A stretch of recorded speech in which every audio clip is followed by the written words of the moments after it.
Bapak Ibu sekalian semuanya, Shalom, selamat pagi. Sebelum kita mulai, mari kita berdoa. Bapa di surga, kami tidak mau menjadi pandai, tetapi di mata-Mu bodoh. Ajari setiap kami, agar bisa belajar dengan benar. Bukan hanya mengisi pikiran, bukan hanya belajar secara ilmu saja Tuhan, tapi terutama belajar hidup benar. Sebab itulah tujuan akhir kebenaran itu disampaikan, agar kami semua menjadi anak-anak Allah, baik dalam status maupun dalam keberadaan kami semua. Bapa, pakai mulut hamba-Mu untuk menyampaikan kebenaran ini. Hanya di dalam nama Tuhan Yesus kami berdoa. Amin. Bolehlah. Dipaut ya. Baik, Bapak Ibu sekalian, topik kita pagi ini adalah tafsir Alkitab.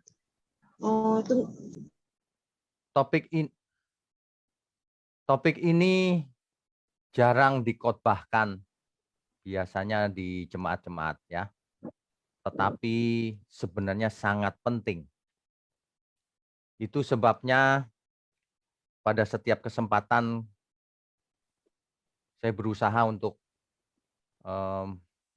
apa ya istilahnya ya, menyampaikan kebenaran ini agar semua jemaat Tuhan, umat Tuhan dimanapun menjadi berhikmat, lebih berhikmat. Sehingga bisa membedakan mana ajaran yang berasal dari malaikat terang, mana yang benar-benar terang. Sebab iblis bisa menyamar sebagai malaikat terang maksud saya. Jadi harus malaikat terang yang benar, Tuhan sendiri. Sang kebenaran, sang terang itu, ya. Oke, bicara soal Alkitab. Apa sih yang ada di benak kita semua kalau kita mendengar kata Alkitab? Apa coba? Setiap orang bisa jawabnya beda-beda loh itu. Ada orang yang mengatakan kitab suci, Pak. Baik. Memang Alkitab kitab suci. Apalagi kalau seandainya di rumah kita ada rak buku atau di library, di perpustakaan. Ada rak-rak buku, ada buku dengan judul sejarah. Maksudnya kategori sejarah. Lalu ada kategori ilmu, ada kategori agama, ada kategori puisi, dan sebagainya. Alkitab mau diletakkan di rak yang mana? Ini penting, sebab kalau orang salah memandang Alkitab, maka ia akan menafsir Alkitab dengan salah. Membacanya juga salah. Salah mengerti. Kalau salah mengerti, hidupnya salah, salah arah, salah kebiasaan, salah pola pikir, pola perasaannya, salah semuanya. Sebab kita adalah seperti yang kita percayai. You are what you believe. Itu sebenarnya. Itu sebabnya pikiran manusia dibidik oleh iblis sejak di Eden. Pikirannya disesatkan oleh iblis supaya tidak mengerti kebenaran. Supaya lebih percaya pada sumber lain dibanding sumber Tuhan sendiri. Itu sebenarnya kuncinya. Jadi Alkitab itu sebenarnya apa?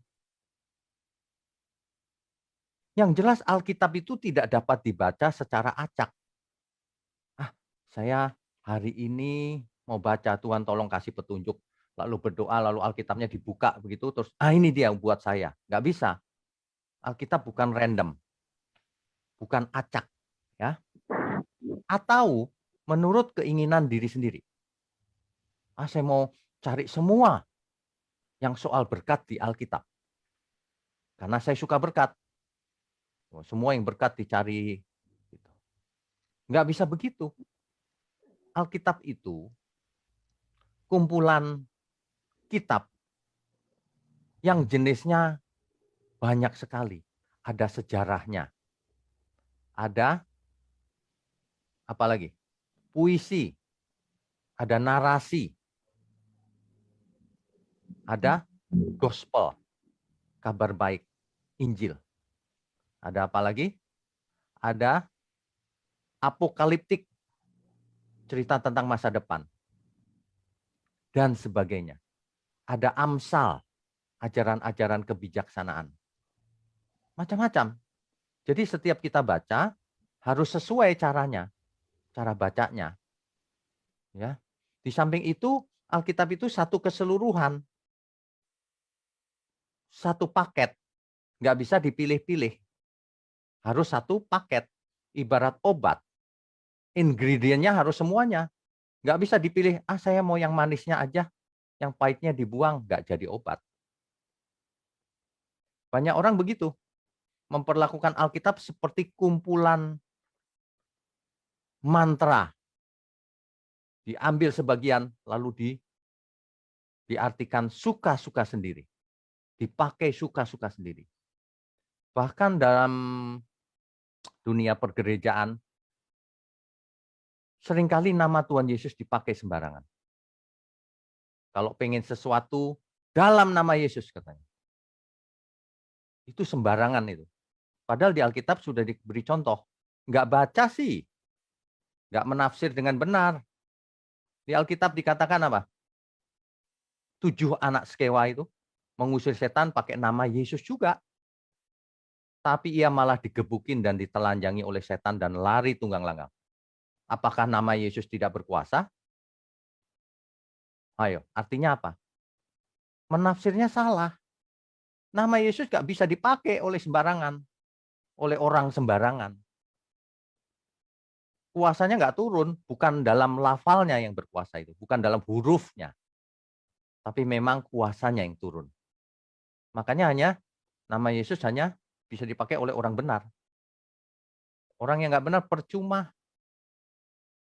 Ya, jangan sembarangan baca Alkitab.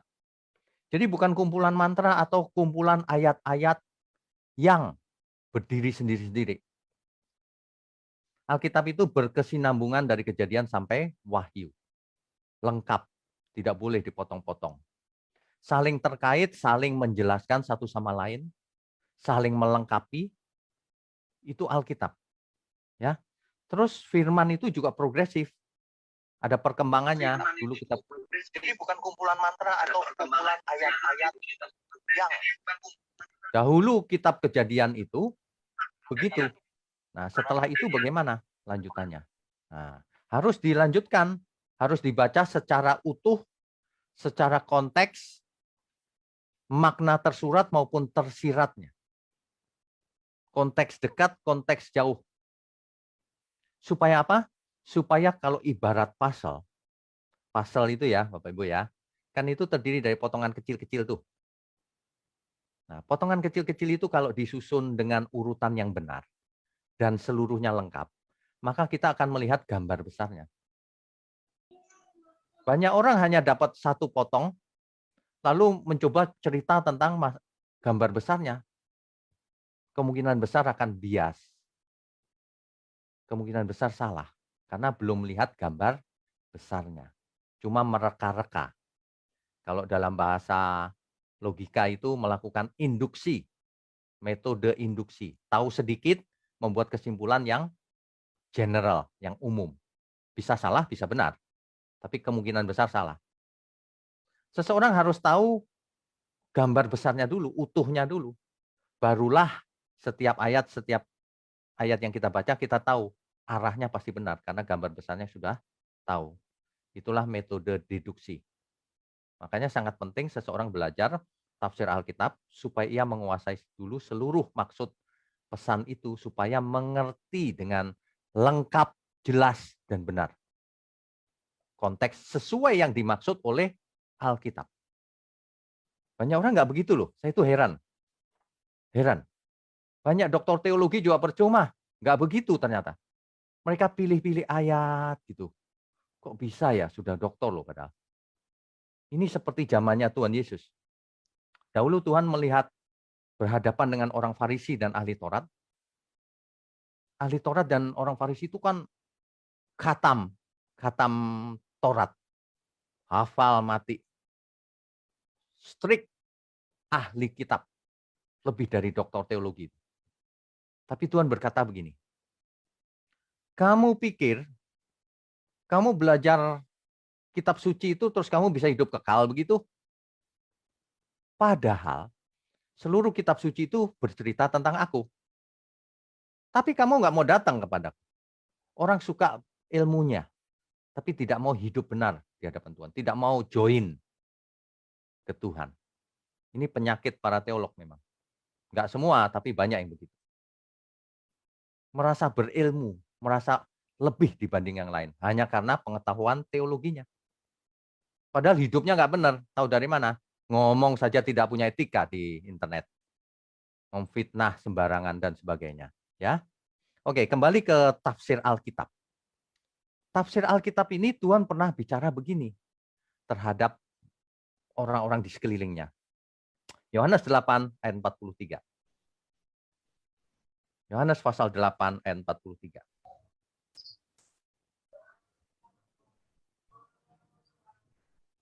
Saya bacakan ya.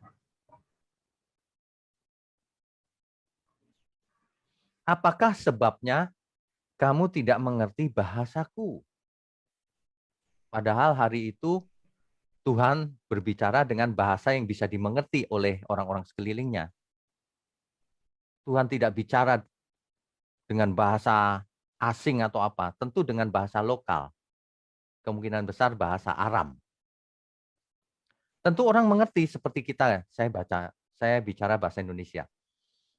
Bapak Ibu tentu mengerti yang saya maksud. Kata-katanya. Tetapi sebab kamu tidak dapat menangkap firman-Ku. Kalau orang baca ayat ini agak bingung ya kalimatnya itu ya. Dalam teks asli, dalam kalimat sederhana kira-kira begini. Apakah sebabnya kamu tidak mengerti kata-kataku? Sebab kamu tidak ngerti maksudku. Kamu ngerti sih kata-kataku itu perkatanya, tapi kamu nggak ngerti maksudku. Nah, maksud ini adalah konteksnya. Konteks besarnya kamu nggak ngerti. Kamu suka baca ayat, kamu artiin dengan pengertianmu sendiri. Kamu nggak ngerti. Nah, itu yang dimaksud oleh Tuhan Yesus ketika itu. Ya, kamu nggak mau datang kepadaku sehingga dapat hidup kekal. Kamu pikir kalau kamu tahu teologi lalu kamu bisa hidup kekal gitu? Nggak bisa, kecuali datang kepada Tuhan. Bapak Ibu, kalau seseorang baca Alkitab salah itu kira-kira kenapa ya sebabnya? Kemungkinannya ya Bapak Ibu ya, minimal 3 dulu deh. Masih banyak yang lain. 3 ini yang pertama motifnya salah ketika baca Alkitab. Membaca Alkitab dalam rangka aku mau diberkati, aku mau cari apa berkat itu di Alkitab. Nggak salah sih kalimatnya. Tapi kalau motifnya hanya itu, bukannya Tuhan maunya apa ya dalam hidupku, aku mau lakukan apa ya. Nah, berarti nggak sampai dia. Motifnya salah. Yang kedua, orangnya cinta dunia. Cinta dunia begitu dengar kata berkat di Alkitab, langsung diartikan duit. Duit, duit, duit. Terus begitu. Kekayaan jasmani, kekayaan di bumi. Begitu terus, padahal berkat yang utama bukan itu. Makanya dia tidak mengerti. Berkat Abraham diartikan kekayaan dunia. Dia nggak ngerti. Ya. Lalu yang sederhana aja salah konteks. Ketika membaca Alkitab, ayat-ayat, salah konteksnya. Kenapa? Karena tidak dibaca lengkap perikopnya. Cuma satu ayat lalu eh, diartikan sendiri itu. Nah itu masalahnya parah ini. Makanya diperlukan suatu metode yang namanya hermeneutika. Hermeneutics. Ilmu menafsir Alkitab. Bagaimana membaca Alkitab yang benar. Supaya kita mengerti maksudnya Alkitab itu apa. Bukan supaya aku ingin begini, ingin begitu. Ya, oke. Yang pertama, motif harus benar. Kalau motifnya salah, nanti semua orang belajar Alkitab suka-suka sendiri. Manusia itu hidup digerakkan oleh motif yang ada dalam dirinya. Motif yang salah pasti ditolak Tuhan. Ya, jadi penting memiliki motif yang benar. kenakanlah pikiran dan perasaan Kristus. Jangan perasaan sendiri, pikiran sendiri. Harus berpikir dan berperasaan seperti Kristus. Supaya frekuensi kita sama. Kalau dalam bahasa untuk ilustrasi boleh, frekuensinya sama dengan Tuhan sehingga nyambung. Yang diinginkan Bapa di surga itu kita itu jadi anak. Kalau anak itu bukan cuma KTP-nya yang anak atau kakaknya, kartu keluarganya yang anak, tapi sifatnya, karakternya, semuanya itu memang anak Allah, anak Bapa di surga, ya. Begitu. Tuhan sangat tidak suka sama orang yang mencari Dia. Ada motif tertentu. Misalnya, kalau ikut Tuhan Yesus dikasih roti nih, makan roti. Soalnya 5.000 orang diberi makan kan, roti dan ikan. Wah, yang begitu-begitu ditolak sama Tuhan. Kamu mencari aku, cuma mau makan roti dan kamu kenyang. Bukan mencari, melihat tanda-tandanya. Bukan melihat kamu mau kubawa kemana. Bukan mau belajar kepadaku, cuma mau cari roti. Demikian juga dengan banyak orang mencari Tuhan Yesus hanya untuk mencari mujizat. Ditolak oleh Tuhan. Cuma cari Tuhan Yesus, cuma cari mujizat. Ini ibarat orang cari mertua, cuma cari kekayaannya. Ini ditolak loh. Ayo, siapa yang nggak setuju? Percaya Alkitab nggak? Dibaca, Yohanes 2 ayat 23 sampai 24. Nggak baca Alkitab sih. Bacanya ayat-ayat tertentu, milih-milih. Jadinya parah. Yohanes pasal 2 ayat 23 sampai 24. Dan sementara ia di Yerusalem, sementara Tuhan Yesus di Yerusalem, selama hari raya Paskah, banyak orang percaya dalam namanya. Percaya loh orang-orang itu. Mengapa percaya? Karena mereka telah melihat tanda-tanda yang diadakannya. Melihat mujizat maksudnya. Kan Tuhan Yesus kemana-mana buat mujizat. Nah orang-orang jadi percaya karena melihat mujizat itu. Tapi apa responnya Tuhan? Ayat 24-nya. Tetapi Yesus sendiri tidak mempercayakan dirinya kepada mereka. Karena ia mengenal mereka. Tuhan tahu. Mereka kalau datang itu cuma mau makan roti, kenyang, cuma cari mujizatnya. Udah. Nggak nanya, nggak belajar Tuhan. Setelah aku disembuhkan dengan mujizat, apa yang harus kulakukan? Memangnya sudah selesai? Ada follow up-nya, ada tindakan lanjutannya. Ada tuntutan. Kalau kita mau ikut Tuhan, tuntutannya berat. Siapa bilang gratis? Itu ajaran yang salah itu dari dulu. Gratis katanya. Yang dimaksud gratis itu Tuhan mati di kayu salib. Kita nggak berbuat apapun, Tuhan sudah menebus dosa. Itu benar, cuma-cuma. Ia mengasihi kita sewaktu kita masih berdosa. Benar. Tapi setelah ditebus, baca itu di Alkitab. Kamu orang berhutang. Setelah ditebus, jangan buat dosa lagi maksudnya. Kamu berhutang ya, harus bayar. Bayar apa itu? Supaya hidup menurut roh. Bukan hidup menurut daging. Percuma kau ditebus, hidupnya dalam daging terus. Nggak bertobat. Binasa. Siapa bilang Yesus mati di kayu salib lalu semua orang selamat? Tidak. Siapa bilang kalau Yesus mati di kayu salib orang Kristen pasti selamat? Enggak. Kristen kan cuma KTP-nya. Benar-benar Kristen enggak? Murid Kristus apa enggak? Itu kelihatan nantinya. Ya. Jadi Yesus sendiri tidak mempercayakan dirinya kepada mereka. Orang-orang yang cari mujizat tok. Jangan dipotong ya kata-kata saya ya.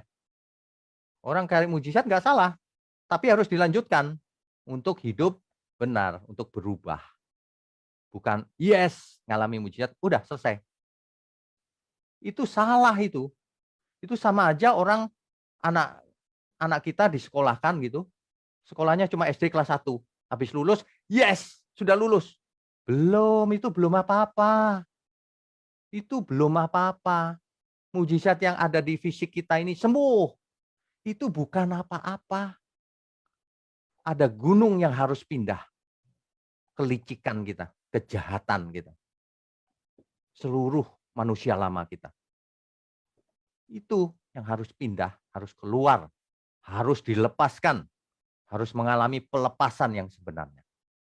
Ya, kembali ke motif. Jadi kalau motifnya salah, jadi salah. Waduh, kenapa begitu ya? Banyak orang kalau datang kepada Tuhan bukannya mempersoalkan sikap hatinya loh. Alkitab dianggap seperti belajar matematika. Oh, saya ngerti. Ngerti juga percuma, ngerti cuma dinalar. Tapi begitu hidup, ngomongnya kotor, menyerang sana, menyerang sini, memfitnah, percuma. Semuanya itu percuma. Ya, oke. Tuhan memberikan satu ilustrasi lagi yang sangat penting. Matius 7 ayat 21 sampai 23. Matius 7 ayat 21 sampai 23. Saya bacakan perlahan-lahan ya. Baca ya. Oke, ayat 21. Bukan setiap orang yang berseru kepadaku, Tuhan, Tuhan akan masuk ke dalam kerajaan surga. Bukan. Orang-orang teriak Tuhan tiap hari, percuma. Bukan orang yang teriak Tuhan yang masuk surga. Tapi yang bagaimana? Melainkan dia yang melakukan kehendak Bapakku yang di surga. Amin ya.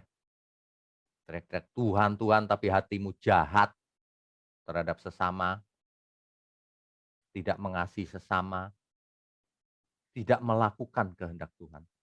Percuma. Masa begitu aja nggak ngerti? Ayatnya jelas. Nggak mau baca sih. Alkitab diperlakukan sebagai kumpulan ayat. Itu semua berkesinambungan. Ayat 22.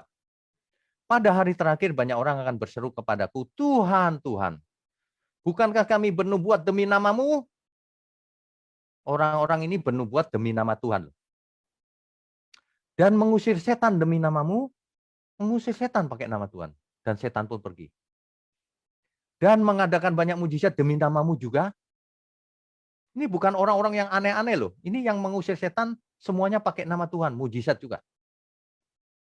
Tapi ayat 23-nya, pada waktu itulah aku akan berterus terang kepada mereka dan berkata, aku tidak pernah mengenal kamu. Nyahlah daripadaku kamu sekalian pembuat kejahatan. Apa yang dimaksud? Kalau seseorang bernubuat demi nama Tuhan, mengusir setan demi nama Tuhan, mengadakan banyak mujizat demi nama Tuhan juga, tapi tidak melakukan kehendak Bapa, maka itu disebut kejahatan oleh Tuhan. Perhatikan baik-baik itu. Oh bukan Pak, itu nabi palsu. Hal pengajaran yang sesat itu Pak maksudnya. Ya itu yang dimaksud Tuhan memang. Siapa itu? Ya semua yang mengajarkan dan melakukan itu tapi tidak melakukan kehendak Bapa. Itulah nabi palsu. Ya. Apalagi kalau bernubuatnya palsu. Waduh itu mah lebih parah dari ayat ini. Ada loh orang bernubuat Tuhan Yesus datang nanti bulan depan. Nggak terjadi. Cengengesan habis itu. Sampai hari ini khotbah terus. Nggak bertobat khotbah terus. Mestinya minta maaf dong. Maaf ya saudara. Kemarin itu sebenarnya bukan nubuat sih. Saya mimpi atau saya ada ide. Nah, kalau begitu masih lumayan jujur.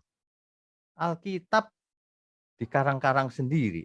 Bukannya membaca yang benar. Ini loh yang menyebabkan banyak orang nggak mengerti. Akibatnya tidak mengalami hal-hal yang luar biasa. Padahal Alkitab itu luar biasa. Ya, ada banyak kasus-kasus lain selain itu. Ya, nah contoh langsung contoh yang nyata aja deh yang kita hadapi. Beri 10% persepuluhan. Nanti kamu dibalas Tuhan 30 kali, 60 kali, bahkan 100 kali. Maaf ya, itu tidak ada di Alkitab. Itu pikiranmu sendiri. Kau maunya penggandaan uang kayak datang ke dukun. Setor berapa, dikembalin berapa. Coba dipikir baik-baik dan jujur. Kita persembahkan nih. Balikin ya Tuhan ya. 30, 60, 100. Apa itu? Apakah itu persembahan atau dagang? Dagang aja nggak ada yang untungnya 30 kali lipat. Saya kasih tahu. Mau ngerampok. Itu ajaran banyak orang nggak sadar bahwa itu salah total. Menyebabkan pikiran orang Kristen rusak cara mikirnya. Datang ke Tuhan cuma mau dapat persembahan, nih perpuluhan nih, dibalas ya Tuhan. Gitu. Itu salah. Seluruh hidup kita ini milik Tuhan. Kita kasih berapapun, itu milik Tuhan. Nggak pantas kita minta balasan. Lagi pula Tuhan tahu apa yang kita butuhkan. Memangnya perlu didikte begitu. Udah deh, jangan ngarang-ngarang deh. Di Alkitab nggak ada sama sekali ayat itu. Yang ada adalah begini, kalau firman itu ditabur, maka hidup orang itu berbuah-buah. Ada yang 100 kali, ada yang 60 kali, ada yang 30 kali. Apanya yang berbuah? Hidup orang itu. Yang ditabur apa? Firman. Jangan diganti persepuluhan. Ini menyebabkan orang-orang pikirannya salah, pengajarnya salah ini. Jangan ikut pengajar yang seperti itu. Kalau kita dulu buat salah ya sudahlah, itu dulu. Ke depan jangan lagi ya. Mau belajar Alkitab nggak? Kalau mau belajar ikuti kata Alkitab, jangan ngarang-ngarang sendiri. Ini yang parah itu manusia suka mengarang-arang sendiri. Klaim janjinya. Janji yang mana saya mau tanya? Aku pengen tas, Pak. Aku klaim janjinya. Tas kok diklaim ke Tuhan. Pernah Tuhan janji beliin tas. Ini sesuatu yang rohani direduksi menjadi hal-hal remeh. Mau punya tas, mau enggak penting. Saya kalau belanja pakai tas kresek. Aduh, tas kresek emang kenapa? Enggak penting lagi. Tas saja pakai melibatkan Tuhan. Yang pantas mengklaim kita itu Tuhan. Nanti kalau kita mati, hidupmu buat apa selama ini? Sudah kukasih talenta. Nah, begitu harusnya, ya. Nah, banyak orang datang ke Tuhan tuh motifnya gini loh, hidup jadi gampang. Anakku kalau mau pinter, didoakan saja. Pinter. Akibatnya nggak jadi pinter. Aku hidup tidur saja diberkati, Pak. Ada ayatnya. Tuhan memberkati engkau selagi engkau tidur. Jadi aku tidur nanti ada yang kirimin duit, Pak. Ini loh yang ayatiah begini. Tidak konteks, sesuai konteksnya. Jadi salah pengertiannya, ya. Padahal Alkitab mengajar loh, memberi itu tanpa pamrih. Kalau kita memberi jangan mengharapkan balasan. Lah kok diajari menuntut balasan dari Tuhan. Motif yang benar, makananku ialah melakukan kehendak Dia. Seperti Tuhan Yesus. Itu yang benar. Hidupku adalah untuk melakukan kehendak Dia. Baik aku makan atau minum atau apapun, kulakukan untuk kemuliaan Tuhan. 1 Korintus 10 ayat 31. Itu yang benar. Datang kepada Tuhan kok hitung-hitungan.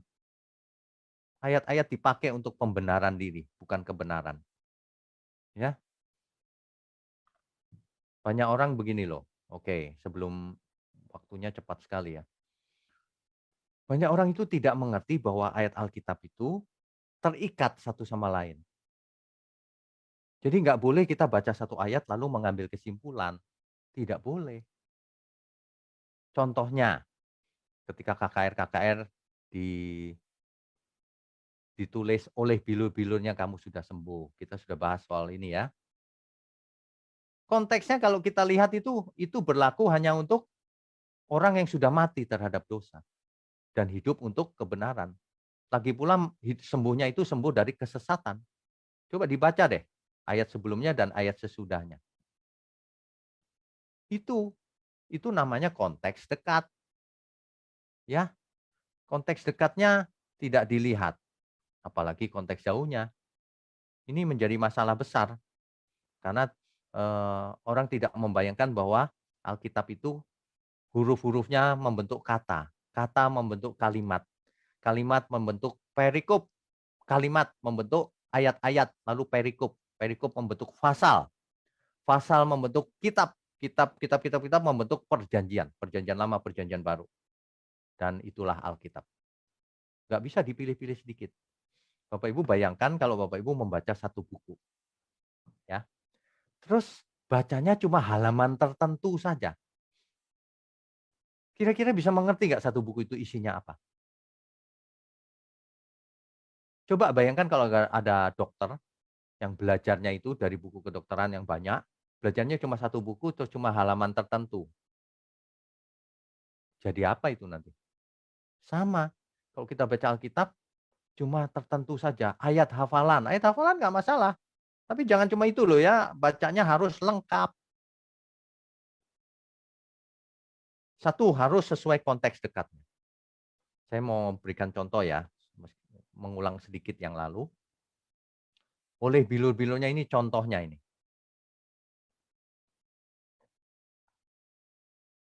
1 Petrus 2 ayat 24. Ia sendiri telah memikul dosa kita di dalam tubuhnya di kayu salib. Tuhan Yesus yang memikul dosa kita di dalam tubuhnya di kayu salib. Jelas itu. Supaya kita, nah kitanya ini siapa? Seringkali orang, kita Pak, orang Kristen. Siapa bilang? Periksa teks Alkitab. Di situ dijelaskan loh padahal. Supaya kita yang telah mati terhadap dosa.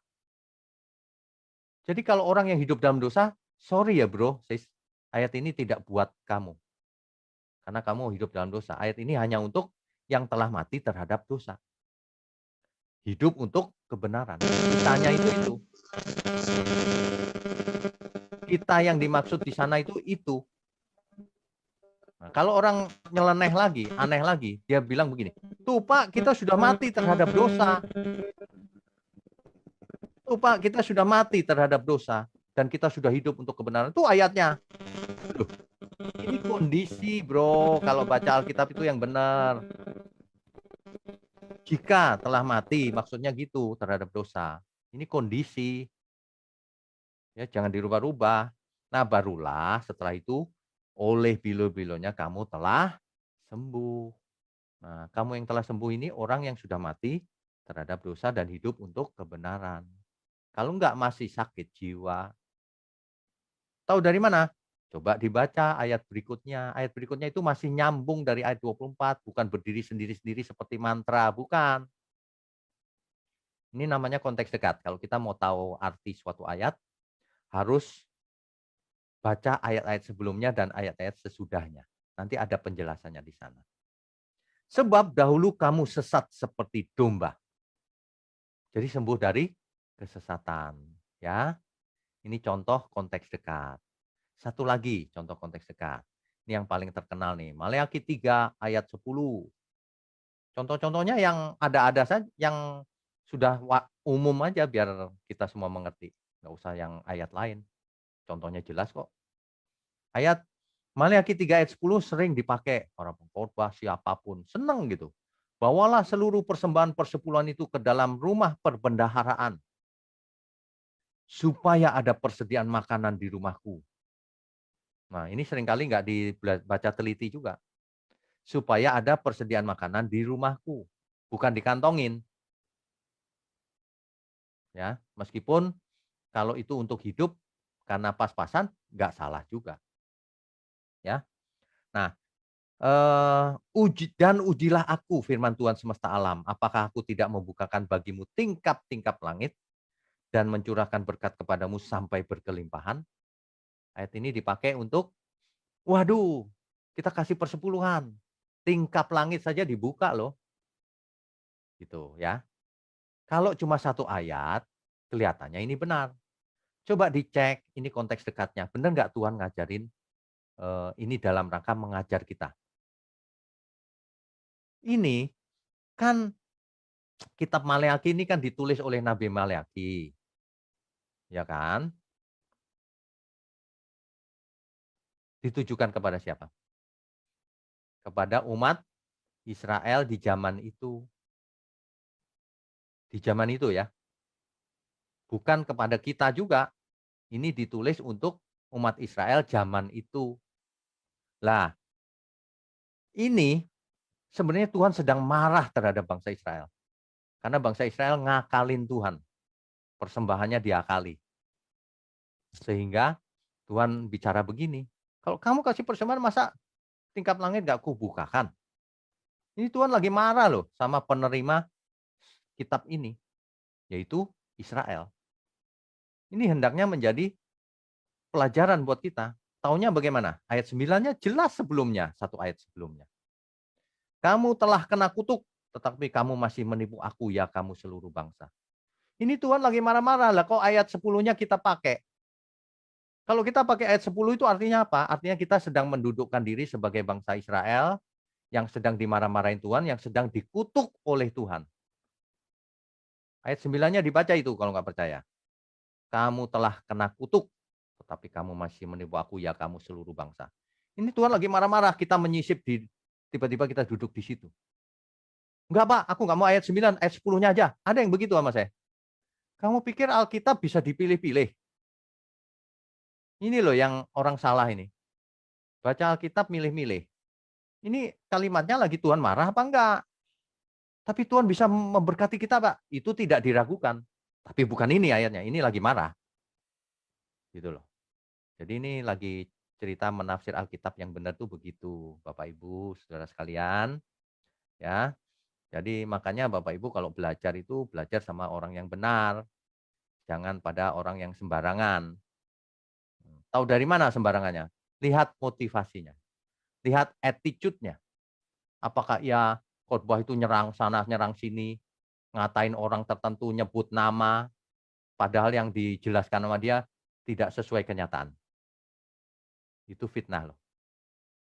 Jadi kalau kita mendengar seseorang, kita bisa merasakan spiritnya. Waduh ini kok panasan nih orang ini ya. Aduh, repot jadinya. Kita belajar Alkitab tuh maunya justru kita mengerti kehendak Tuhan. Kok malah jadi begini? Ya, oke. Jadi kalau dalam bahasa teologis itu dipakai istilah eksegesis dan eisegesis. Eksegesis itu membaca Alkitab, mengeluarkan dari Alkitab apa maksudnya, kita dengerin aja.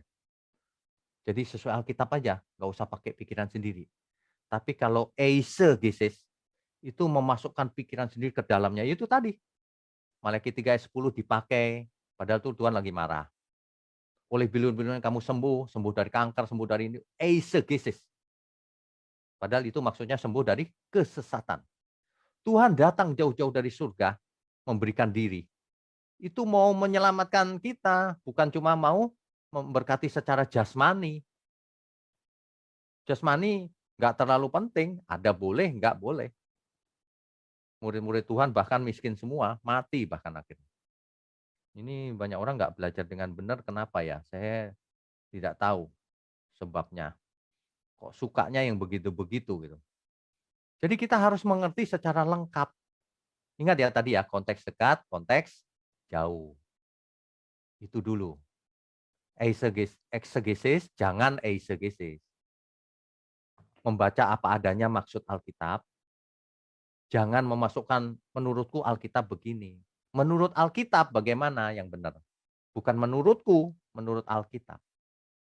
Nah untuk itu memang kita harus tahu prinsip-prinsip menafsir Alkitab. Hari ini waktunya tidak cukup kalau untuk membahas tafsir Alkitab secara lengkap. Karena kalau di sekolah teologi pun itu 1 semester juga nggak selesai sebenarnya. Tapi prinsip umumnya gini Bapak Ibu. 1, perhatikan motivasi seseorang. Kedua, jangan memasukkan ide ke dalam Alkitab. Baca Alkitab maksudnya apa. Jangan pilih-pilih ayat. Minimal 1 perikop, perhatikan konteksnya dengan benar. Ya, kita harus baca Alkitab maksudnya apa. Itu yang penting. Ingat, Alkitab kalau diartikan dengan benar, itu adalah pesan Tuhan dari surga.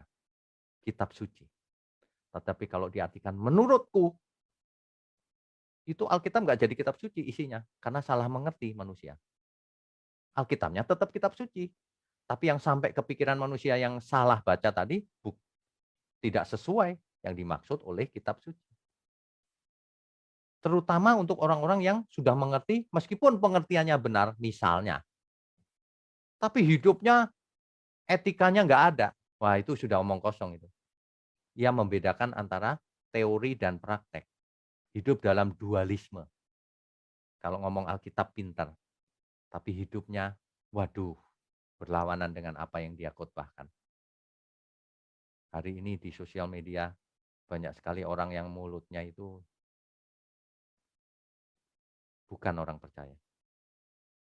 Meskipun ia bicara teologi, tidak takut Tuhan. Padahal kalau kita ngomong itu ya, bicara pun harus untuk kemuliaan Tuhan. Perhatikan baik-baik itu. Bukan untuk gini, si ini sesat, si itu sesat, menyebut nama gitu. Waduh, itu tidak beretika. Itu bahkan melanggar undang-undang ITE loh kalau di dunia ini. Anak-anak Allah, anak-anak kebenaran, itu jauh melampaui apa yang ada di pikiran.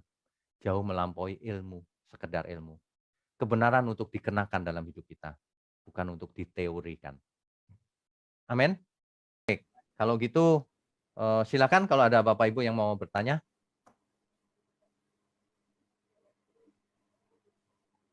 Ada yang raise hand, Ibu Lilis Bernadi. Silakan. Ya, silakan Bu Lilis. Halo Pak Widjo. Shalom. Ya, terima kasih atas kesempatannya Pak. Tadi Bapak mengatakan bahwasanya untuk mengerti Alkitab itu satu harus dibaca secara utuh, lihat konteks yang tersirat dan tersurat. Nah, supaya saya tidak salah menangkap ini Pak, saya ada pertanyaan dari kitab Wahyu. Cuman kan selama ini saya rindu mempertanyakan kepada orang yang saya percaya, salah satunya Pak Widjo yang telah saya lihat track record-nya Pak. Kalau boleh saya bertanya di Wahyu 2 ayat 24 Pak. Ini sudah saya underline dari dulu, saya bertanya tapi sepertinya saya belum dapat gitu Pak. Di dalam Wahyu 2 ayat 24 boleh saya baca ya Pak ya? Ya, silakan.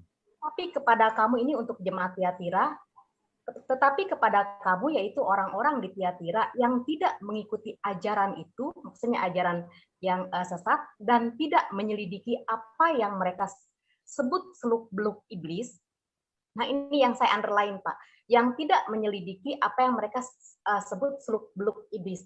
Maksudnya itu apa? Karena kan selama ini saya lihat Lucifer itu apa, kan Bapak pernah sharing firman ya, oh Lucifer itu sebenarnya bukan nama iblis. Nah, ini saya rindu Pak. Apa maksudnya Pak?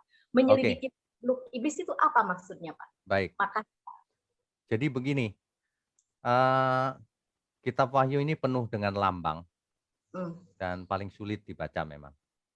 Nah, salah satu prinsip kalau kita baca Alkitab, kalau kita menemukan satu ayat yang sulit, tapi ada satu topik apa yang dibahas, carilah ayat-ayat lain yang topiknya sama, tapi mudah dimengerti. Pasti dapat intinya. Sementara yang sulit kan butuh eksplorasi lebih lanjut ya, teks aslinya apa, latar belakangnya apa, kan begitu. Nah, caranya begitu. Nah, terus yang lain adalah itu tadi yang saya bilang konteks dekat tadi. Coba kalau kita ayat 24 seperti itu, kalau kita baca ayat 25-nya maka jelas. Ini namanya konteks dekat.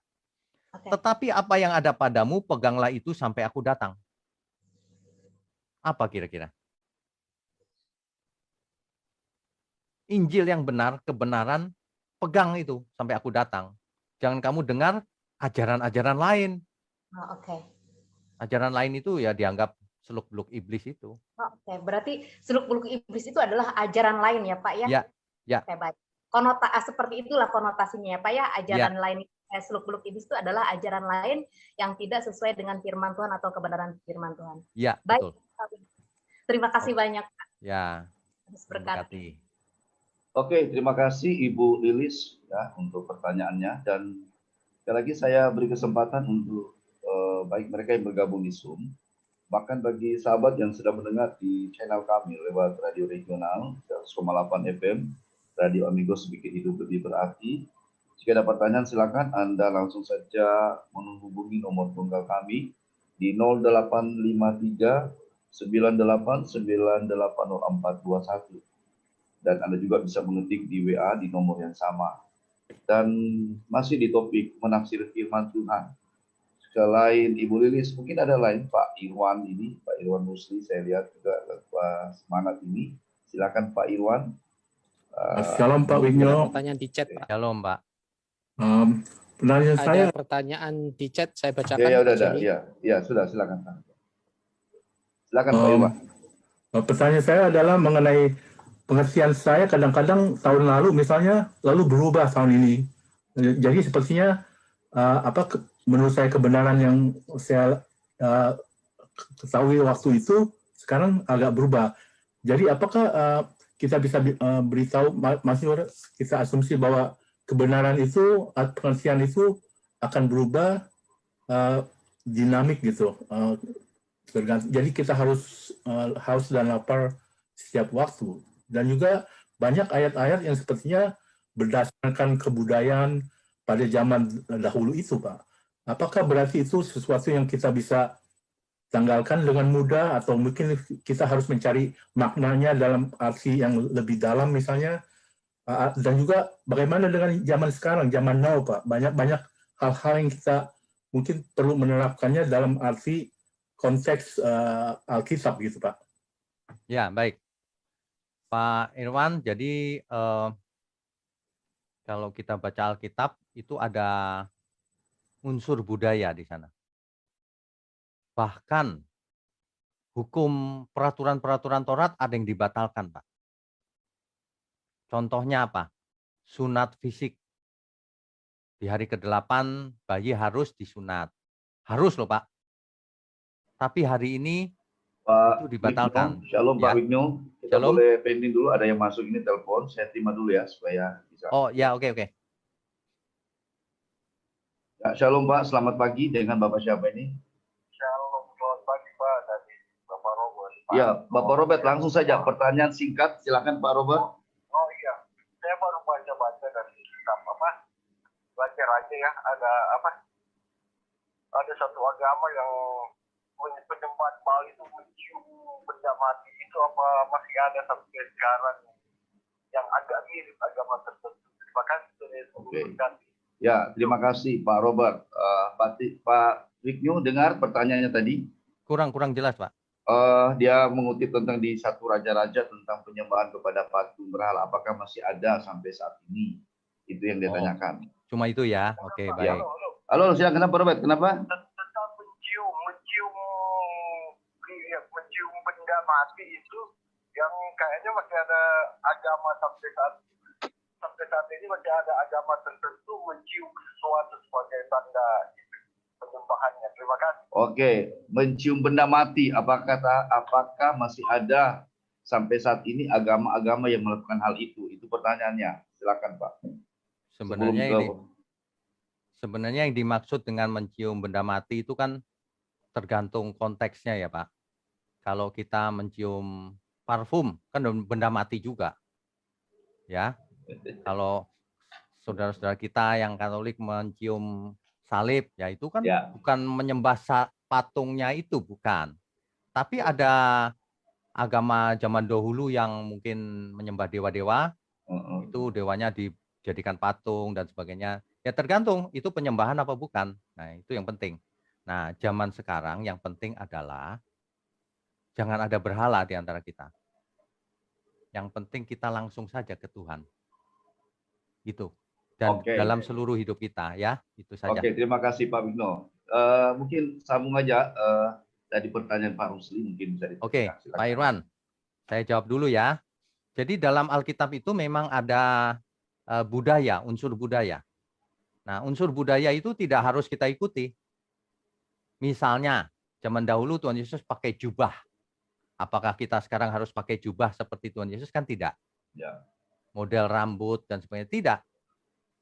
Inti dari kebenarannya yang harus kita mengerti.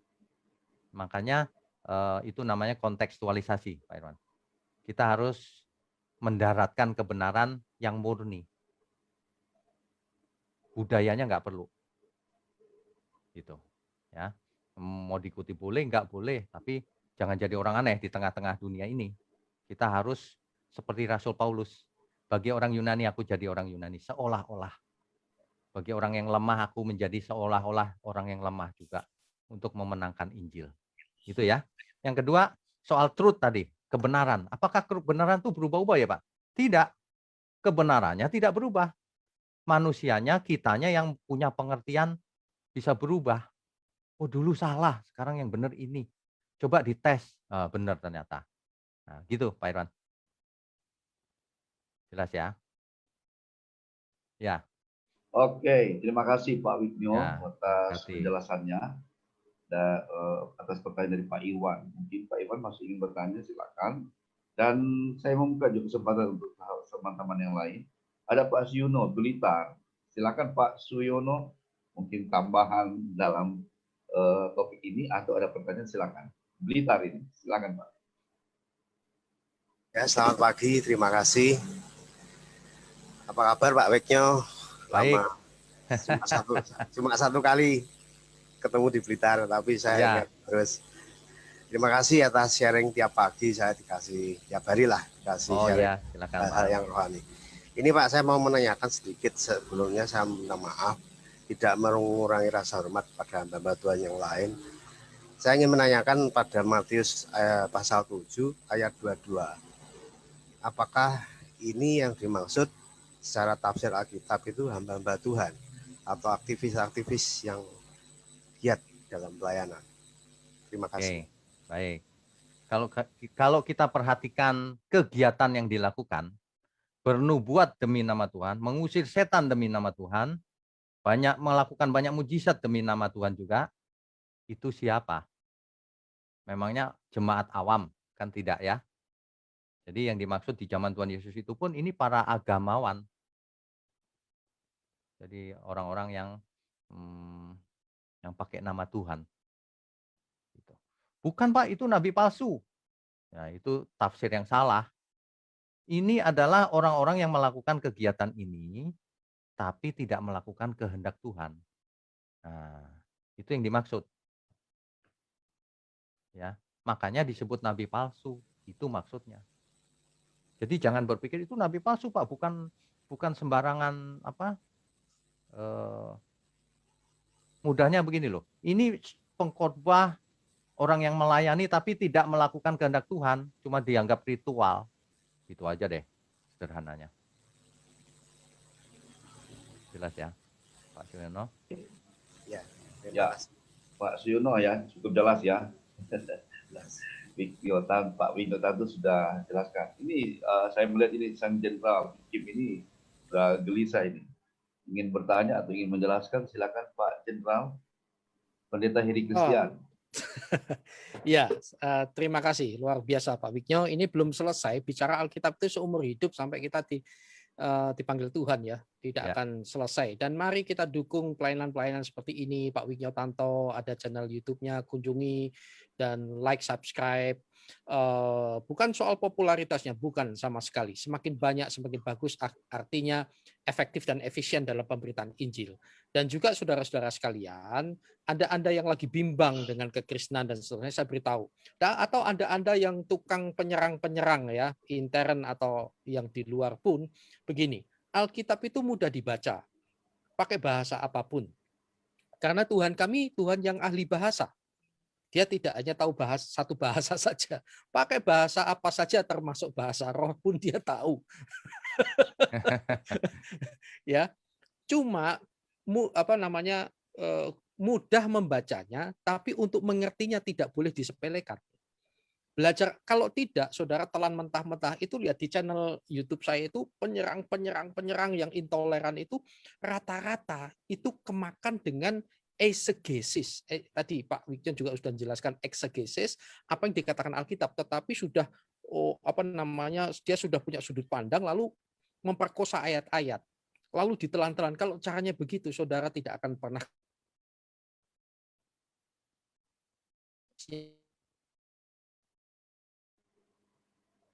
Pak Heri hilang signal ini. Sinyalnya ya. Pak Wigno, sebelum kita dengar lanjutan dari Pak Heri, saya coba ingin bertanya sedikit Pak. Bapak menyinggung soal Alkitab dalam Perjanjian Lama, tadi singgungan soal Maleakhi. Apakah itu masih bisa atau masih relevan dengan zaman sekarang kita menafsirkan soal kitab-kitab di Perjanjian Lama itu Pak? Atau ada hal yang tidak lagi perlu dipakai, mungkin ini bahasa orang awam Pak. Ada yang mungkin di ayat di Perjanjian Lama itu tidak pas lagi untuk di Perjanjian Baru, atau gimana ini Pak penjelasannya Pak? Baik. Jadi kita harus mengerti Alkitab itu bermula dari Kejadian Perjanjian Lama. lalu secara progresif maju terus dalam sejarah manusia sampai akhirnya kitabnya Wahyu yang menceritakan masa depan di akhir zaman, di ujung ya. Nah, bahkan sampai langit baru, bumi baru. Nah, apakah masih relevan perjanjian lama? Jelas relevan. Kenapa? Karena perjanjian lama mengantarkan kita kepada sejarah keselamatan manusia. Tetapi tidak semua ajaran di perjanjian lama bisa kita ambil. Contohnya sunat fisik, kan sudah dihapus tuh. Jadi kita harus mengerti mana yang diteruskan ke perjanjian baru, mana yang tidak. Jangan semua ditelan bulat-bulat.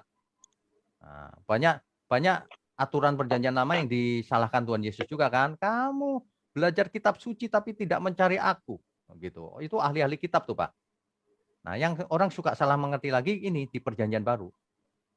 Orang lupa bahwa di perjanjian baru itu seluruh murid dan Tuhan Yesus itu adalah bangsa Yahudi, Israel. Artinya apa? Perjanjian baru pun merupakan budayanya Israel, bukan budaya Yunani. Sastra Ibrani, bukan sastra Yunani. Cuma ditulis dalam bahasa Yunani. Kalau kita belajar gitu ya, oh ini ekspresi Ibrani nih sebenarnya. Gitu. Nah, makanya kalau kita belajar Alkitab, pokoknya itu deh, jangan sampai ayatiah, harus konteks dekat, konteks jauh, jangan cuma 1 ayat, 2 ayat, jangan berhenti di perjanjian lama, harus seluruh perjanjian lama dan baru. Puncaknya ada di Tuhan Yesus, ajarannya. Udah, begitu saja. Singkatnya begitu, Pak Jerry. Oke, terima kasih Pak Wigno. Seandainya Pak, ada orang yang sudah salah kaprah menafsirkan tentang kebenaran firman Tuhan tadi, contoh seperti soal perpuluhan atau soal bilur-bilurnya kamu disembuhkan. Kan sering kita dengar ya. Maaf saja, ini pendeta karismatik juga menggunakan dalam nama Yesus oleh bilur-bilurnya kamu sembuh. Tapi ternyata kalau kita lihat konteksnya begitu. Seandainya itu sudah disampaikan dan banyak orang hanya mempercayai hal itu. Bagaimana kita menjawab itu atau mengatasinya Pak? Seandainya itu sudah salah kaprah gitu loh Pak. Tapi itu terjadi loh Pak dengan iman mereka. Benar. Jadi gini loh Pak, saya itu sekolahnya juga di Battle STTBI ya. Saya juga hidup, teman-teman saya juga karismatik sama, nggak masalah. Saya juga mengalami mujizat-mujizat ada. Tapi kalau soal tafsir Alkitab, kalau soal firman, tetap harus yang benar. Kalau orang tidak mau diajari, menolak, tapi nggak punya dasar biasanya Pak mereka. Kalau kita punya dasar, ya kita nggak bisa apa-apa, mungkin butuh waktu bagi mereka untuk mengendap. Makin tua nanti mungkin makin menyadari gitu. Saya perhatikan gitu. Cuma butuh waktu. Sebab ketika masih muda gengsi. Nggak ngaku salah. Padahal kalau ngaku salah itu enak loh. Memangnya saya nggak pernah salah? Saya juga pernah salah. Kalau salah saya bilang, minta maaf, saya salah. Terima kasih dikasih tahu bahwa saya salah. Kenapa? Supaya lain kali saya nggak salah lagi. Mantap kan? Enak. Bukan saya dikasih tahu kesalahan saya lalu gini, awas kau ya pulang lewat mana. Gitu ya Pak ya. Oke Pak. Terima kasih. Ya. Silakan Pak. Ya, shalom. Pak Igim, silakan masuk saja langsung Pak. Kedengaran ya? Dengar sekali, jelas. Iya, saya sinyal saya hilang, saya ganti HP. Ya, jadi kembali lagi tadi ya, saya mengatakan membaca Alkitab itu mudah, apalagi Tuhan kami itu ahli bahasa, tetapi tidak boleh disembelihkan, belajarlah dengan tepat, dan semakin belajar Alkitab malah semakin kita akan semakin jadi bodoh. Artinya, maksud saya begini, kalau kita belajar dengan rendah hati, semakin memperdalam Alkitab, semakin memperdalam, kita akan semakin sadar masih banyak hal yang kita tidak tahu. Nah, itu akan membuat Anda semakin bijaksana. Tetapi kalau belum apa-apa, apalagi gelar apapun ya, terus saudara sudah besar kepala sampai kayak Doraemon kepalanya, Anda tidak akan menjadi berkat. Terus pada akhirnya, bukanlah kebenaran kalau dikerjakan dengan cara tidak benar. Loh, kebenaran itu pasti menghasilkan kasih. Kebenaran itu pasti dikerjakan dengan kasih. Tidak ada mendahulukan kebenaran tanpa kasih. Wah, itu bahaya sekali gitu loh. akhirnya nanti Anda akan bisa membangun gap, nyesat-nyesatin yang lain seperti yang Pak Wigno katakan tadi. Ya, jadi belajar yang benar. Belajar yang benar saat ini tidak harus sekolah tinggi-tinggi, walaupun itu baik kalau itu calling saudara dan kalau ada biaya dan lain-lain. Saudara terima Yesus terlebih dahulu. Kalau saudara mengenal Tuhan dengan baik, saudara nggak tahu bahasa aslinya, sejarahnya apa, ada rema khusus loh. Percaya deh. Saya percaya itu ya. Nah, kalau belajar yang lain secara detail, berbagai konsep gitu ya, itu nanti sering perjalanan waktu, ikut pemuritan dan lain-lain. Dan saudara, dalam berapa bulan ini terjadi serang menyerang satu dengan yang lain masalah tafsir Alkitab. Akhirnya terjebak dengan kita saling ribut dengan namanya konsep yang diciptakan oleh manusia. Saudara, saya berani jamin, silahkan buktikan. Coba saudara stop dengan perdebatan itu. Kalau itu bicara soal doktrin, biarlah itu di ranah gereja. Nah, saudara komitmenlah dengan gereja Anda. Tapi kalau sudah di dunia digital, di dunia seperti ini, saudara rubah fokusnya bukan di perdebatan itu, tetapi coba fokus kepada amanat agungnya. Memberitakan kebenaran firman Tuhan, maka satu, engkau akan berubah menjadi kasih terhadap jiwa-jiwa yang terhilang. Lalu engkau sadar, saudara kita harus bergandeng tangan, memberitakan Injil. Kenapa? Visi dari Tuhan itu ciri khasnya besar sekali. Karena saking besarnya, tidak bisa kita kerjakan sendiri, kita harus gandeng tangan. Kalau ada yang tidak mau gandeng tangan, merasa paling benar sendiri, ya sudahlah, biarlah dia dengan kebenarannya memenangkan jiwa bagi dia. Ada orang memberikan Injil karena iri, dengki, dan perutnya, tapi Paulus berkata apa? Ya biar saja, yang penting Kristus diberitakan, aku tetap bersuka cita. Fokus kepada track Anda ya, hasilkan buah roh yang benar. Itu hasil tafsir yang benar. Kalau hasil tafsirnya malah memecah belah, ribut-ribut, waduh itu tafsir bukan Roh Kudus itu, rokok kudus itu. Itu mengerikan sekali. Jadi seperti itu. Cuma ini Pak, pertanyaan saya untuk Pak Wigno. Kenapa ya Pak? Ya, ini harusnya para teolog-teolog, tentu tidak semua. Bukannya menyederhanakan yang sulit, malah menyulitkan yang sederhana. Padahal Yesus itu hadir menyederhanakan yang sulit. Coba penjelasan Yesus itu kan ya, lewat perumpamaan dan seterusnya. Ini yang sekarang ini, waduh berbagai konsep malah blenger saya dengarnya. Monggo Pak. Ini istilahnya pas sekali Pak. Kata Ibrani pas. Blenger tadi itu. Itu Yunaninya Ibrani ya Pak, blenger itu. Ya. Yunaninya blengerios. Iya, waduh. Oke, saya mau berikan satu ayat untuk itu. Matius 11 ayat 25. Nah. Saya bacakan ya. Pada waktu itu berkatalah Yesus, Aku bersyukur kepadamu Bapa, Tuhan langit dan bumi, karena semuanya itu engkau sembunyikan bagi orang bijak dan orang pandai. Orang yang berilmu maksudnya. Tetapi engkau nyatakan kepada orang kecil. Orang kecil itu orang yang merendahkan diri, mau belajar. Jadi kalau seorang dokter sombong sekali gitu, malah nggak ngerti dia sebenarnya. Itu menandakan nggak ngerti. Kalau ngerti membingungkan itu justru, malah membingungkan. Apalagi ribut nggak karuan gitu. Waduh. Sekarang gini loh ya, kita ngomong sederhana aja nih. Kan harusnya kita itu rohaniwan. Kok ini malah ribut kayak preman? Nanti orang-orang tersandung loh. Wah, pendeta itu begitu, aku nggak tertarik sama kekristenan gitu. Jadi sandungan malahan. Kok nggak berpikir ya, segala sesuatu lakukan untuk kemuliaan Tuhan. Kalau ribut begitu untuk kemuliaan Tuhan atau bukan tuh? Melakukan kehendak Tuhan atau kehendak diri sendiri itu? Aneh loh. Saya kadang-kadang gini, something wrong, apa yang salah ya? Ada sesuatu yang salah.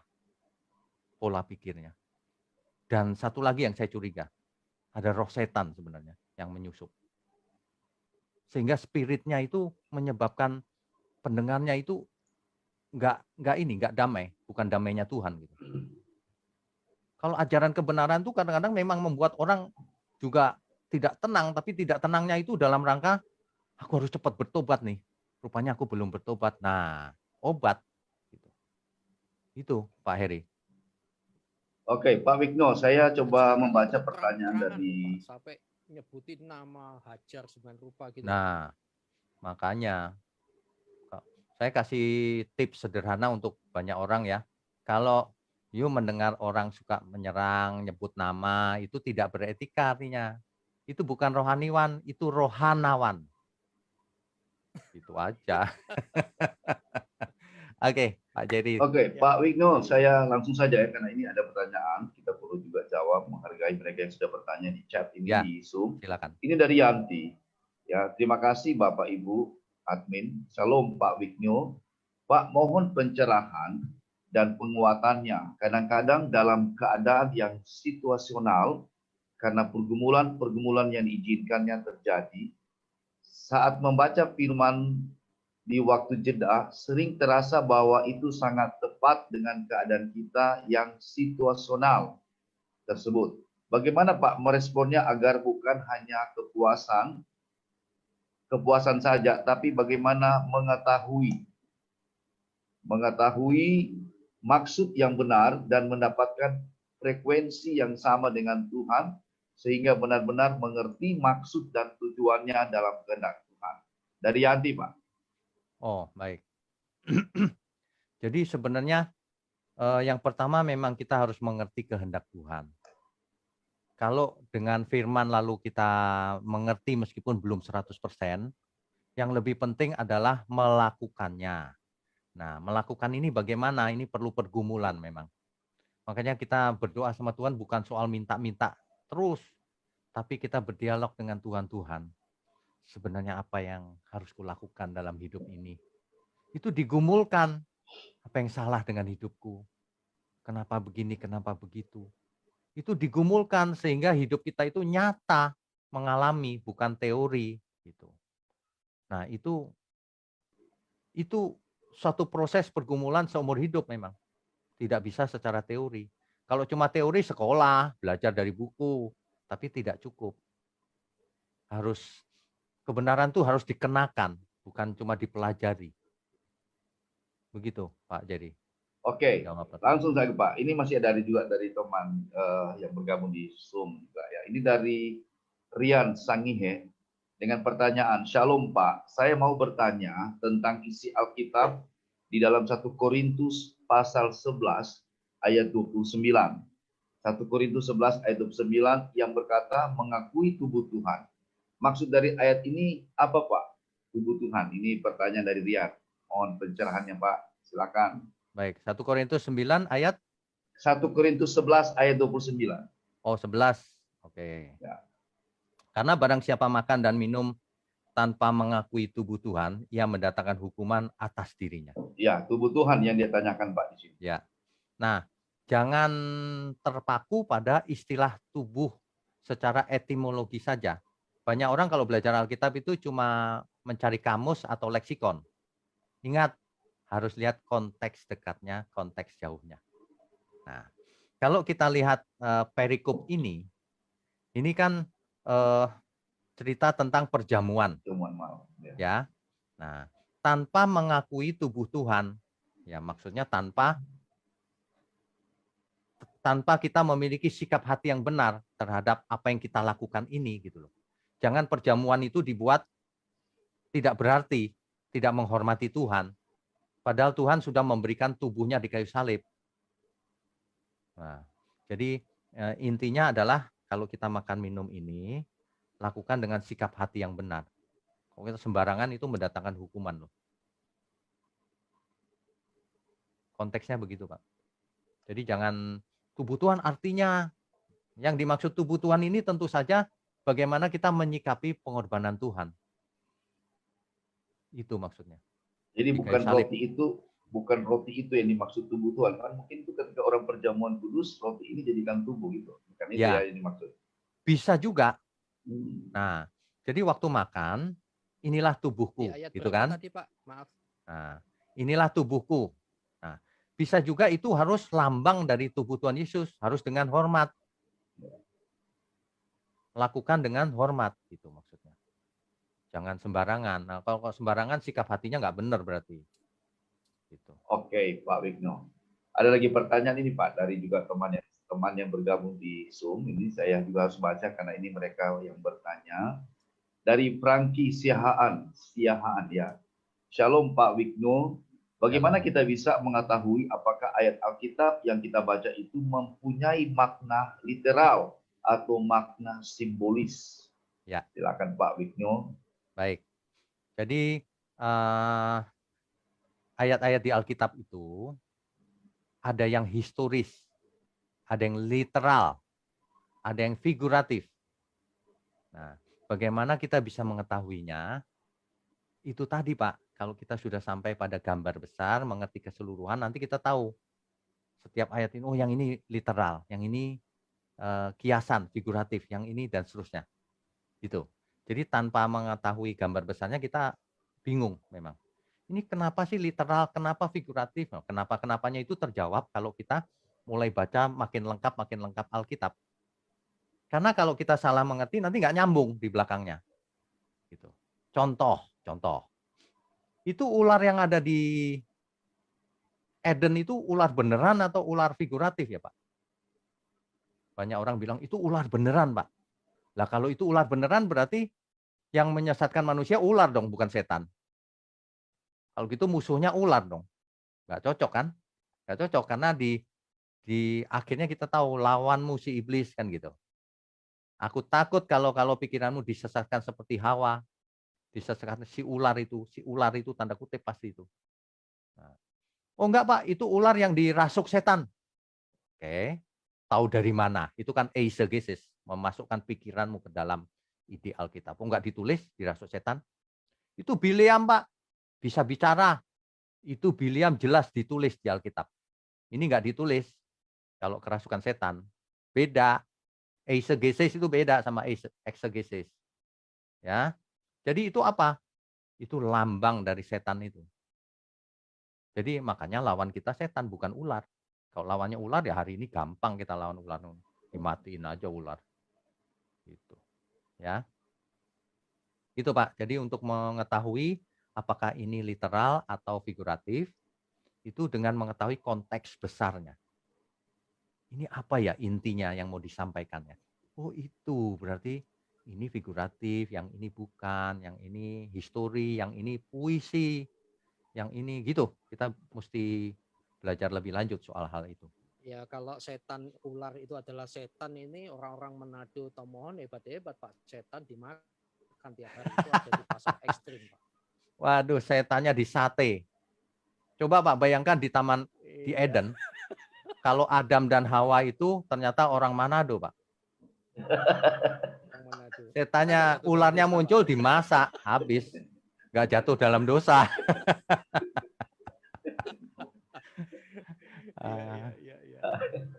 Oke. Yang Pak, ternyata saya yang konfirmasi nih Pak. Ya. Ya, kenapa Pak Jerry? Pak Heri suaranya terlalu kecil Pak, mungkin dibesarkan. Oke, Ya. Pak. Ya jelas ya. Ya. Jadi gitu ya. Makanya kalau ular itu adalah setan, maka wah orang Manado dan Tomohon itu hebat-hebat. Tiap hari di pasar ekstrim tuh dimakan ularnya. Oke.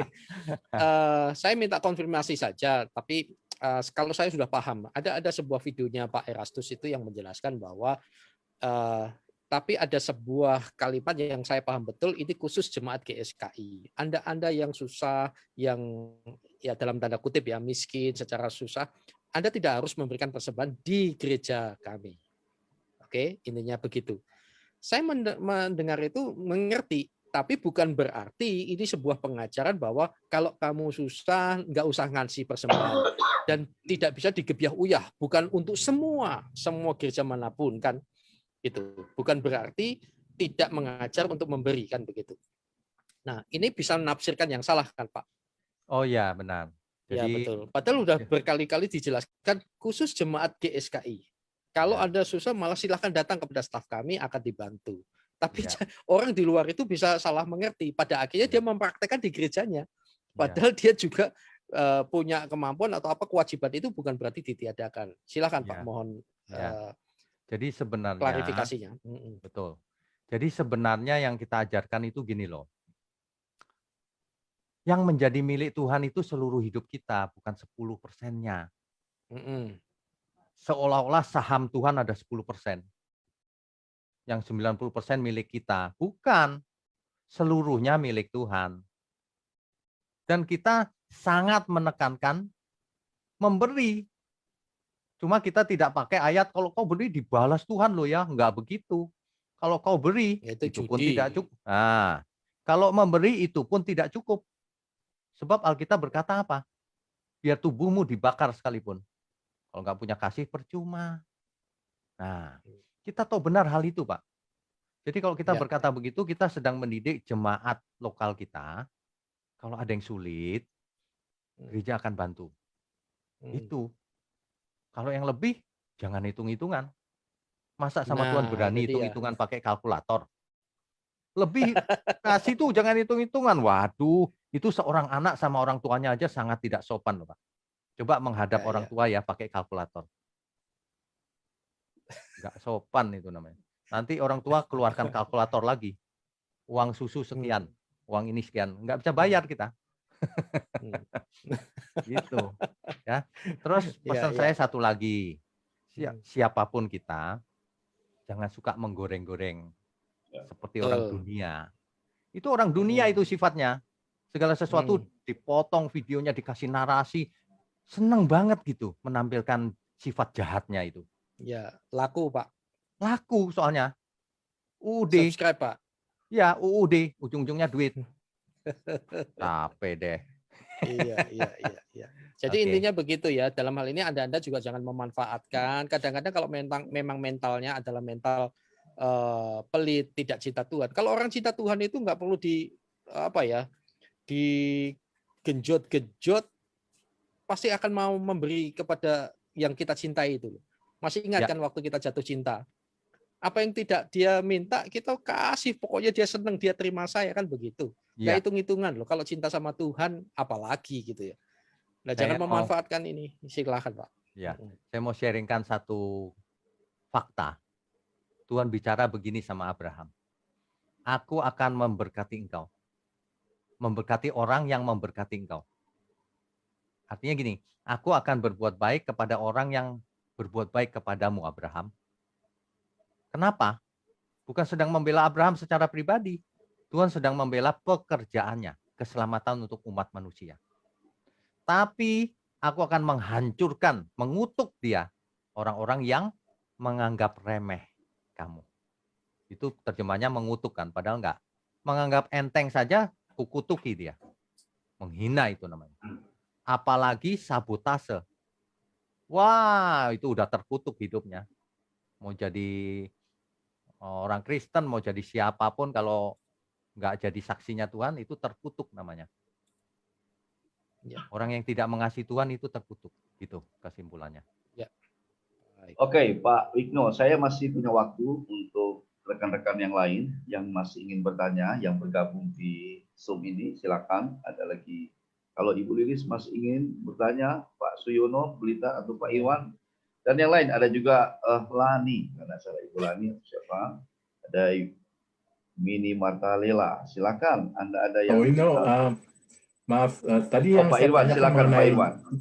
Yang zaman now, Pak, bagaimana yang mengenai sosmed, mengenai hal-hal yang baru, Facebook semua ini, bagaimana kita menerapkannya dalam arti pengertian mengenai Alkitab? Bagaimana kita, sepertinya jemaat-jemaat zaman now ini memerlukan semacam guidance gitu, Pak, semacam bagaimana kita menerapkannya dalam arti Alkitab gitu, Pak. Ya, jadi sebenarnya ayat Alkitab tetap relevan, Pak. 1 Korintus 10 ayat 31. Baik engkau makan, minum, atau melakukan sesuatu yang lain, lakukanlah untuk kemuliaan Tuhan. Zaman now, sekarang zamannya postmodern, zamannya sosial media, itu sebagai alat sosial media itu. Sebagai alat komunikasi, sampaikan untuk kemuliaan Tuhan. Gunakan untuk kemuliaan Tuhan. Jangan suka memforward hoax, forwardlah kebenaran. Supaya kita jadi alat-alat kebenaran. Bapak Ibu jangan suka forward berita yang belum dibaca. Banyak orang forward berita yang nggak dibacanya sendiri. Jangan. Kalau sudah yakin ini ada gunanya, ini untuk berkat, di forward. Kalau ketemu yang sesat, forwardnya ke saya aja, jangan ke orang-orang. Saya bisa buat contoh buku-buku saya nanti kasusnya, gitu ya. Jadi bisa digunakan untuk kemuliaan Tuhan, Pak. Intinya itu ya Pak. Ya, untuk belajar, untuk memberitahu yang lain, untuk berbagi, untuk komunikasi, mengabarkan kabar baik. Terima kasih Pak. Tuhan berkati. Oke, terima kasih Pak Irwan Rusli dan pada semua ya, kita sudah terbatas ini waktunya. Tapi mungkin ada pertanyaan, sekali kesempatan lagi. Pak Siono kayaknya, Bapak lihat ini sudah mau lepas. Silakan Pak Siono dari Berita. Sementara belum ada lagi Pak. Oh, Menyimak terus, sangat oke, memberkati. puji Tuhan. Terima Silakan, kasih. Ibu Lilis kayaknya ini. Iya Pak, ini saya mau tanya ini saja Pak. Tadi kan Pak Rusli menanyakan bagaimana itu tentang medsos. Nah saya mau bertanya, semisal saya itu salah satu anggota di gereja tertentu Pak. Yang mana sebagai anggota jemaat di gereja tertentu itu kan sebagai brand ambassador-nya Pak ya.